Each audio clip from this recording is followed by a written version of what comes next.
పెళ్లి ఆగిపోయిందని బిందు ఇంటికి వచ్చి గదిలో కూర్చొని గుండెలు పగిలేలా ఏడుస్తూ ఉంటుంది. అప్పుడే అపూర్వ, నక్షత్ర బిందు అంటూ అక్కడికి రావటంతో బిందు అపూర్వని హక్ చేసుకొని ఏడుస్తూ ఉంటుంది. అత్తయ్య, భూమి వదిన ఎందుకు పూరి ప్రేమ గురించే ఆలోచిస్తోంది. నాది కూడా ప్రేమే కదా. అంటే పూరి శివుల పెళ్లి జరిగిపోయినట్లేనా, ఇక నా పెళ్లి జరగదా అని బిందు ఏడుస్తూ ఉంటే, ఇప్పుడు ఒకవేళ అలాగే జరిగితే నాకు ఆ భూమికి తేడా ఏముంటుంది చెప్పు బిందు చెప్పు అని అపూర్వ అంటుంది. ఇప్పుడు పూరి శివల పెళ్లి ఆగిపోతే భూమిని గగన్ బావ నిలదీస్తాడు. అందుకే భూమి ఇలా చేస్తోంది అని నక్షత్ర అంటే, అవును, ఇంట్లో నుంచి గెంటైనా గెంటేస్తాడు. నేను భూమిలా కాదు. అసలు నువ్వు సొంత రక్తం కదా, నీ గురించి అసలు ఆలోచించటం లేదు. ఎలాగైనా సరే శివ నీ మెడలో తాళి కట్టేలా నేను చూసుకుంటాను కదా.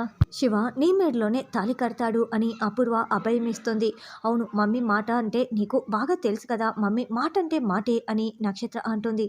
నీ మీదే నమ్మకం పెట్టుకున్నాను అత్తయ్య అని బిందు అంటే, ధైర్యంగా ఉండమని అపూర్వ అభయం ఇచ్చి వెళ్తుంది.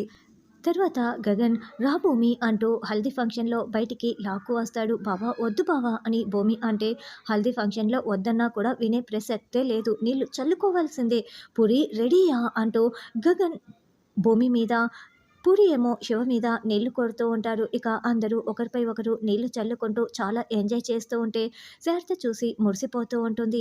అప్పుడే చెర్రీ ఆగంటంటూ అక్కడికి ఎంట్రీ ఇస్తాడు. దాంతో అందరూ చాలా షాకింగ్గా చూస్తూ ఉంటే, అవును, నేను ఎంట్రీ ఇచ్చినప్పుడు అందరూ అటెన్షన్గా ఇదిగో నా వైపే చూస్తూ ఉండాలి, ఇలా ప్రశాంతంగా ఉండాలి, అప్పుడే నా ఎంట్రీ చాలా బాగుంటుంది. ఇప్పుడు మీరంతా అటెన్షన్తో ఉన్నారు కదా, ఇప్పుడు చూడు డార్లింగ్ నక్షత్ర, నక్షు డార్లింగ్ రా కమాన్, నేను నీపై కొడతాను, మీరు కూడా మొదలు పెట్టండి అని చెర్రీ చెప్తాడు. ఏయ్ వద్దు చెర్రీ, వద్దు చెర్రీ అని నక్షత్ర చెప్తూ ఉంటే ఇక చెర్రీ నక్షత్రపై నీళ్లు చల్లుతూ ఉంటారు.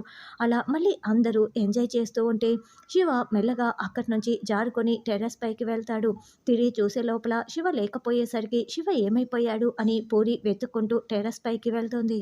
శివ, నీకోసం నేను మొత్తం వెతుకుతున్నాను, అందరూ ఎంజాయ్ చేస్తూ ఉంటే నువ్వేంటి ఇక్కడ ఇలా ఉన్నావు, రా అని పూరి పిలుస్తూ ఉంటే, వద్దు నా మనసు బాగోలేదు, నాకు చాలైంది, వద్దు పూరి నేను రాను అని శివ అంటాడు.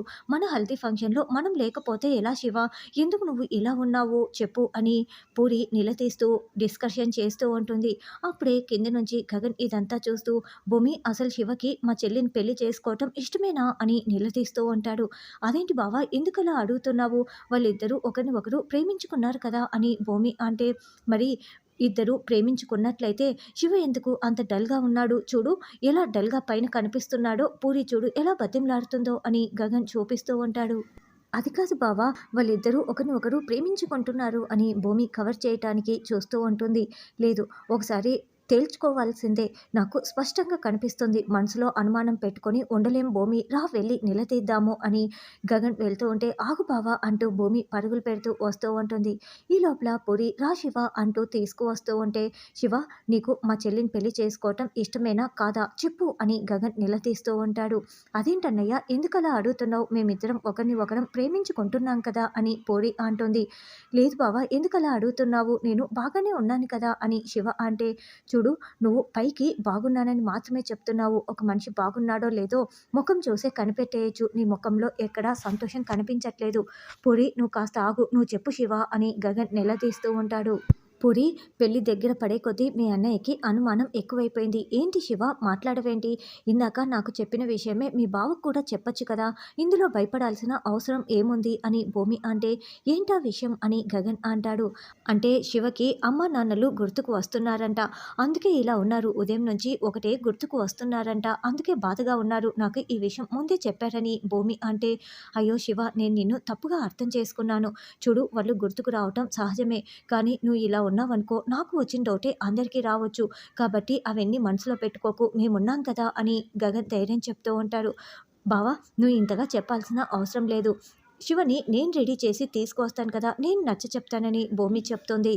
నక్షు డార్లింగ్ ఆగు అని చెర్రీ పిలుస్తున్నా కూడా నక్షత్ర అక్కడి నుంచి పరుగులు పెట్టేస్తుంది. ఈ లోపల భూమి చెర్రీ దగ్గరికి వచ్చి, చెర్రీ నేను చెప్పింది తీసుకొచ్చావా అని అడగటంతో, లాఫింగ్ గ్యాస్ ట్యాబ్లెటే కదా నేను తీసుకువచ్చాను భూమి, కానీ ఎందుకు ఇదిగో అని చెర్రీ లాఫింగ్ ట్యాబ్లెట్ని ఇస్తూ ఉంటాడు. చూడు చెర్రీ ఇప్పుడు నన్నేమీ అడగకు, నేను సమయం వచ్చినప్పుడు నీకే చెప్తాను, ప్లీజ్ ఇంకేమీ అడగకు అని ఆ ట్యాబ్లెట్ తీసుకువెళ్తుంది. తర్వాత భూమి శరత్చంద్ర వాళ్ళ ఇంటికి వస్తుంది. అమ్మ భూమి ఈరోజు అక్కడ హల్దీ ఫంక్షన్ కదా ఎలా జరుగుతోంది అని కేపీ ప్రశ్నిస్తూ ఉంటే, "అంతా బాగా జరుగుతోంది మావయ్య. పూరి, అత్తయ్య, బావ అందరూ చాలా సంతోషంగా హల్దీ ఫంక్షన్ జరుపుకున్నామని" భూమి చెప్తోంది.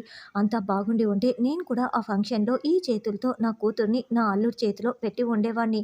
కానీ రోజులు బాగోలేవు కదా! అంతా నా రాత" అని కేపీ బాధపడుతూ ఉంటే, "బాధపడకండి మావయ్య" అని భూమి ధైర్యం చెప్తూ ఉంటుంది. "ఇంతకీ ఏంటమ్మా ఇలా వచ్చావు" అని కేపీ అంటాడు. "నాన్నతో మాట్లాడడం కోసం వచ్చాను మావయ్య" అని భూమి అంటుంది. "రామ్మా లోపలికి వెళ్దాం" అని లోపలికి వస్తారు. "నాన్న, నాన్న" అని భూమి కేకలు పెట్టడంతో, "ఏయ్ మళ్ళీ ఎందుకు వచ్చావు" అంటూ శరత్చంద్ర అరుస్తూ అక్కడికి రావడంతో అపూర్వ, మీరా కూడా వచ్చి ఉంటారు. "నాన్న, ఎల్లుండి పెళ్లి జరుగుతోంది నాన్న. మీరు అమ్మ నాన్న స్థానంలో ఉండి శివ పెళ్లి జరిపించాలి నాన్న" అని భూమి చెప్తుంది. "నేనెందుకు జరిపించాలి" అని శరత్చంద్ర అరుస్తూ ఉంటే, "చూడండి నాన్న, ఆ రోజు అలాగే కనుక వాళ్ళు అనుకుని ఉంటే ఈరోజు మీ కూతురు అయిన నేను ఇలా ప్రాణాలతో ఉండేదాన్నా? ఈరోజు నన్ను పెంచిన వాళ్ళు లేరు నాన్న. అందుకే శివ పెళ్ళిని మీరు దగ్గరుండి అమ్మా నాన్న స్థానంలో ఉండి జరిపించాలి. అందుకే వేడుకోటానికి వచ్చాను" అని భూమి శరత్చంద్ర చేతులు పట్టుకొని వేడుకుంటూ ఉంటుంది. "ఏయ్ వదులు, అసలు నువ్వు నా కూతురు అని చెప్పుకోవటమే నాకు సిగ్గుచేటుగా ఉంది. మీ అమ్మ నీకు ప్రాణం పోసి తను ప్రాణాలని వదిలేసింది. నువ్వేమో నా శత్రువునే పెళ్లి చేసుకొని ఆ ఇంటికి కోడలుగా వెళ్ళి నేను తలదించుకునే పరిస్థితి తీసుకువచ్చావు. నిన్ను కనుక వాళ్ళు పెంచి పెద్ద చేయకపోయి ఉంటే ఈరోజు నా శత్రువుని నువ్వు పెళ్లి చేసుకునే దానివే కాదు, నేను తలదించుకునే పరిస్థితి వచ్చి ఉండేదే కాదు. ఈరోజు నీ వల్లే ఇదంతా జరుగుతోంది. నాకు చాలా కోపంగా ఉంది" అని శరత్చంద్ర అరుస్తూ ఉంటే, "బావా, ఇవన్నీ చేసింది నేనే బావా, కానీ నువ్వు అక్కని ఇంకా మర్చిపోవటం లేదు" అని అపూర్వ మనసులో అనుకుంటూ, "పోనీలే బావా, భూమి రూపంలో మనం అక్కని చూసుకుంటున్నాం కదా" అని అపూర్వ అంటే, "అసలు ఈ భూమి ముఖంలో నా శోభను చూసుకోవటం నాకు చాలా చిరాగ్గా కూడా ఉంది. నా శోభ ఎక్కడ, ఈ భూమి ఎక్కడ" అని శరత్చంద్ర తిడుతూ ఉంటాడు. "నాన్న, మీరు నేను కూతురునైనా నన్ను కూతురులా ఎందుకు చూడలేకపోతున్నారు" అని భూమి కన్నీళ్లు పెట్టుకుంటూ నిలదీస్తూ ఉంటుంది. "ఎందుకంటే పుట్టగానే తల్లిని పొట్టన పెట్టుకున్నావు. అందుకే బావకి నువ్వంటే కోపం. నిన్నెలా కూతురులా అంగీకరిస్తాడు" అని అపూర్వ అంటుంది. "అవసరమైనప్పుడు మాత్రమే నీకు బంధాలు గుర్తుకు వస్తాయి. ఛీ" అంటూ శరత్చంద్ర చీకొడుతూ ఉంటాడు. "పోనీలే నాన్న, నేను అనాథలనే పెరిగి పెద్దయ్యాను. ఇప్పుడు ఏదో ఒకటి చేసి నేనే శివ పెళ్లిని జరిపిస్తాను. పెద్ద దిక్కులా అత్తయ్య దీవిస్తుంది" అని భూమి అంటే, "ఏంటి, ఆ మొగుడు లేని దాని గురించి మాట్లాడుతున్నావా నువ్వు? మొగుడు పక్కన లేకపోయినా కూడా అన్నీ బాగానే చేస్తుందిలే" అని అపూర్వ అంటే, "భర్త బతికే ఉన్నాడు, కానీ కొంతమంది గుప్పిట్లో బందీగా ఉన్నాడు" అని భూమి చెప్తూ ఉంటే, కేపీ అపూర్వ వైపు కోపంతో రగిలిపోతూ చూస్తూ ఉంటాడు. "అయినా ఆశీర్వదించడానికి మంచి మనసు కావాలి" అని భూమి అంటే, "ఎవరి గురించి ఏం మాట్లాడుతున్నావో నీకు అర్థమవుతోందా" అని శరత్చంద్ర అరుస్తూ ఉంటాడు. "మనసు లేని వాళ్ళ గురించి మాట్లాడుతున్నాను" అని భూమి అపూర్వ వైపు చూస్తూ చెప్తూ ఉంటే, "ఏంటే నా ఇంటికి వచ్చి నా గురించి ఇలా మాట్లాడుతున్నావు" అని అపూర్వ అరుస్తూ ఉంటుంది. "ఇది నీ ఇల్లు మాత్రమే కాదు, నా ఇల్లు కూడా. నాన్న, పెళ్ళికి పిలవాలని వచ్చాను. మీకు మనసు ఉంటే వచ్చి అక్షింతలు వేసి ఆశీర్వదించండి, వస్తానంటూ భూమి బయటికి వస్తుంది. అప్పుడే బిందు పరిగెత్తుకుంటూ భూమి దగ్గరికి వచ్చి, "ఎందుకు వదినా మీరు నన్ను ఇలా చూస్తున్నారు? అసలు ప్రేమిస్తున్న పూరి ప్రేమ గురించి ఆలోచిస్తున్నారే కానీ మేమిద్దరం ప్రేమించుకుంటున్నామన్న విషయం తెలిసి కూడా ఎందుకు మమ్మల్ని విడదీయాలని చూస్తున్నారు? అంటే పూరిది మాత్రమే ప్రేమనా? నాది ప్రేమ కాదా? మీరు ఎందుకు ఒకవైపు నుండే ఆలోచిస్తున్నారు? రెండు చేతులు కలిస్తేనే చప్పట్లు కొట్టగలమన్న విషయం మీకు తెలీదా" అని బిందు నిలదీస్తూ ఉంటుంది. భూమి ఒక్కసారిగా బిందుని హగ్ చేసుకొని, "చూడు, నేను నిన్ను క్షమించమని అడగడం తప్పిస్తే ఇంకేమీ చేయలేను.